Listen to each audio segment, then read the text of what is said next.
Chapter 3 of Heart of Steel, A Dread Island Tale.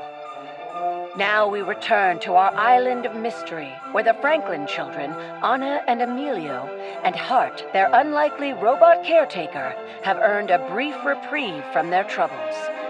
Safe for now, they confront a new problem. Children, it appears you both require sustenance. You can say that again. I'm starving. Hey, look! Those berries!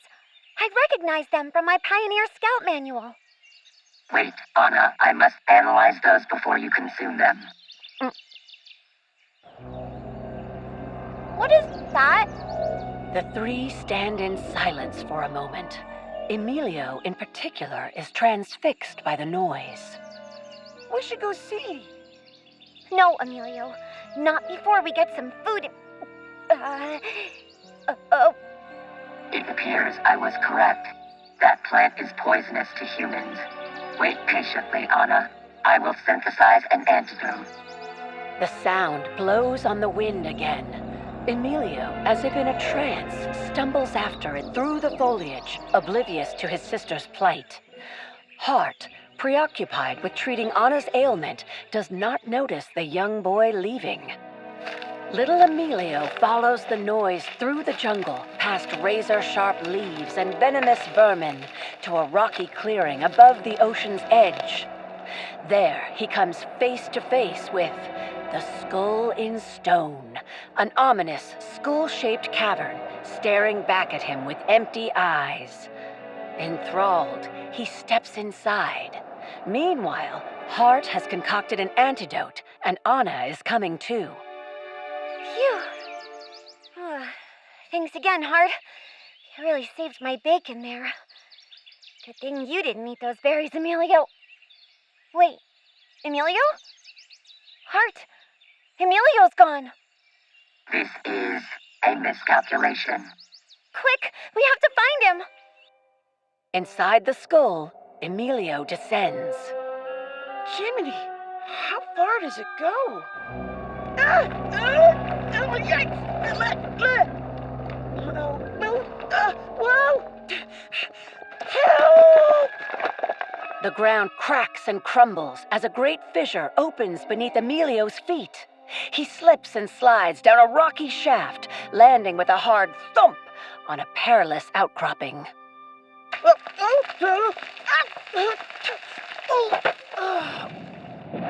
That smarts.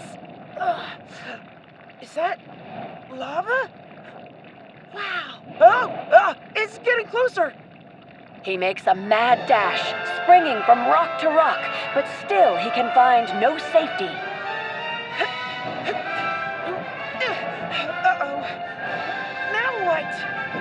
Emilio, over here! Hart, we found him!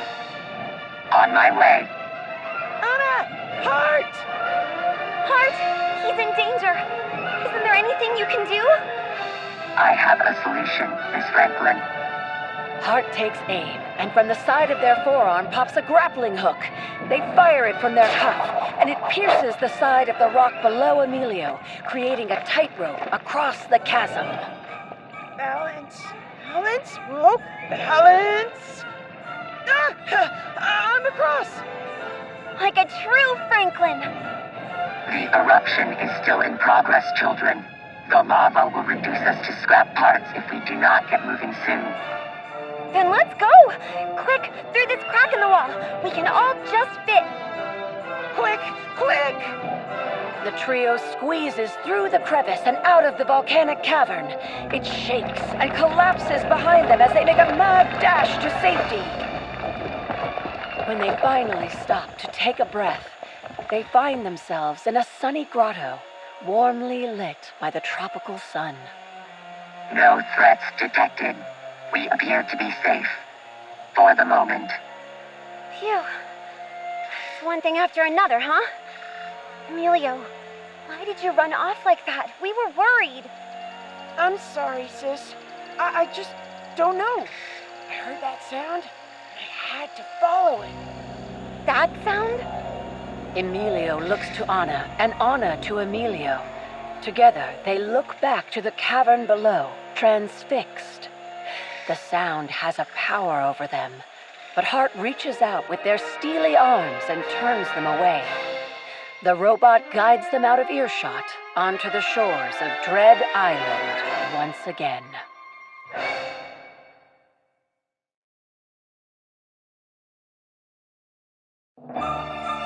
Chapter 4 of Heart of Steel, A Dread Island Tale.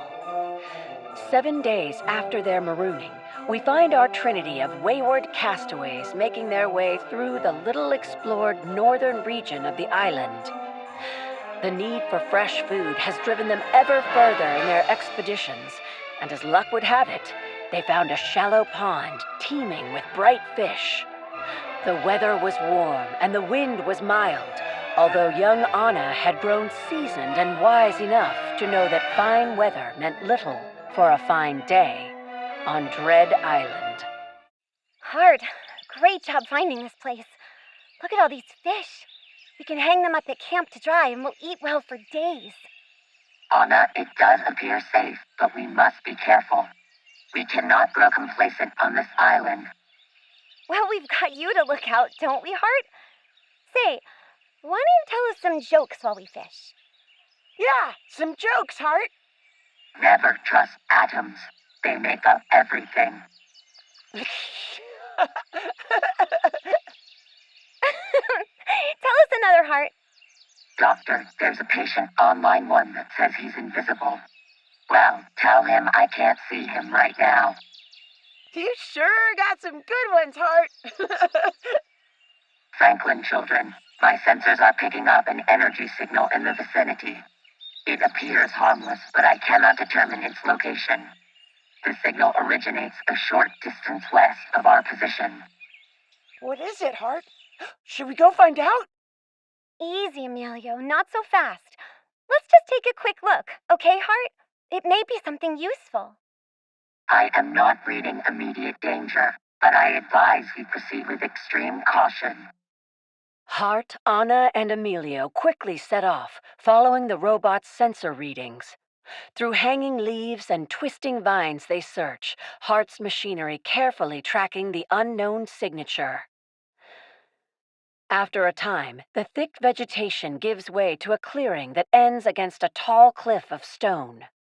Hart and the children find themselves at the threshold of a large entranceway leading deep into the cliff, a trapezoidal doorway twice as tall as a man.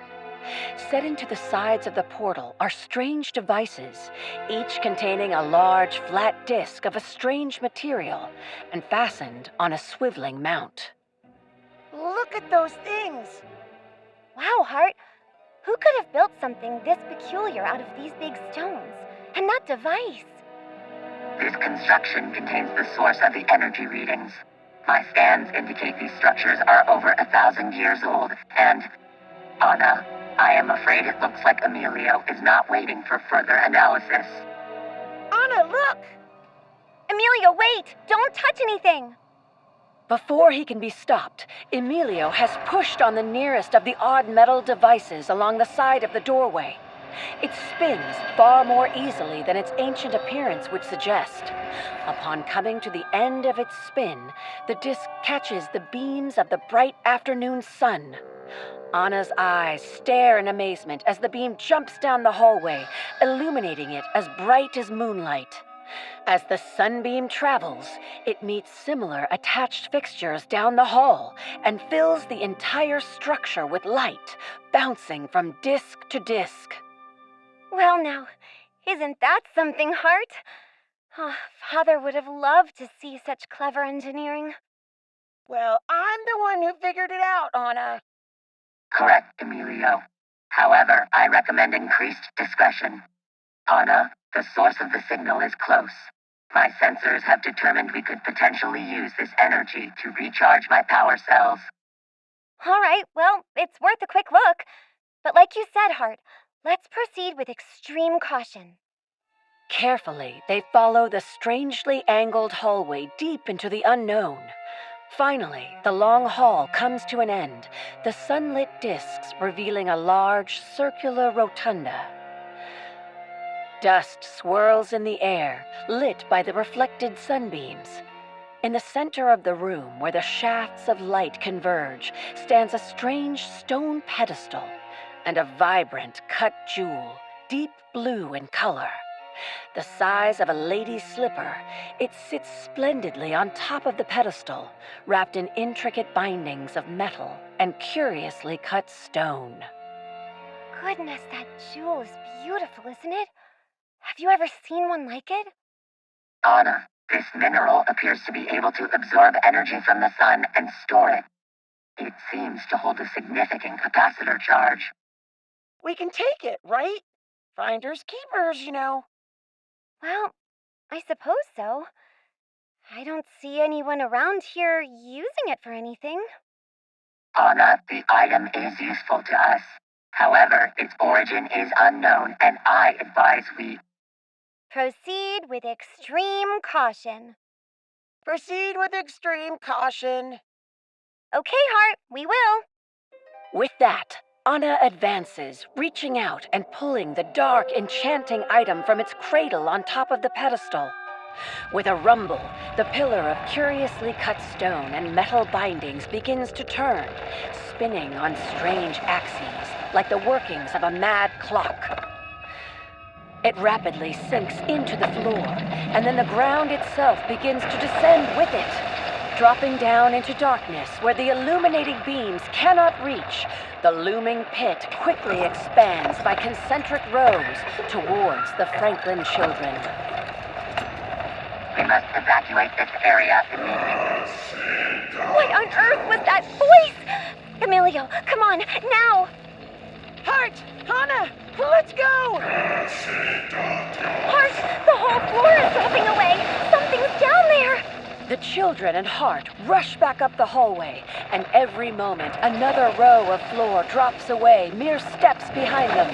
The robot grabs both children by the scruff of their coats and charges up and out of the bizarre collapsing tunnel. They stop and turn yards away as a dust cloud belches out of the entrance. Behind them, looming in darkness, some great invisible terror slowly grinds its way closer to the doorway, bellowing its stony refrain. Heart, it's coming! Do something! Anna, please keep Emilio back. I will engage my defenses. Get it, Heart! Get it! Hart unleashes its powerful laser attack, blasting the cliffside above the stone entryway. Massive chunks of rock face break away and fall, collapsing inward on the great stone gate. 1,000,000 tons of rubble fill the space where the strange hallway once stood. A safe distance away, Hart, Anna, and Emilio brush themselves off and observe the pile of stone where the curious architecture once stood. Heart, what could that possibly have been? Something was coming out of that dark cavern. Who built that place? Unknown. Construction remains unidentifiable. No more jewels, Anna! You're right, Emilio. No more jewels, no matter how interesting they are. For that matter, no more going into any dark chambers. I think there's more strange things afoot here than we know. With the lurking danger of the strange temple behind them, buried under tons of stone by Hart's laser, the three travel back towards their humble camp as the sun begins to set. Despite all they have learned and overcome so far, it seems there are still many secrets yet to be discovered on Dread Island.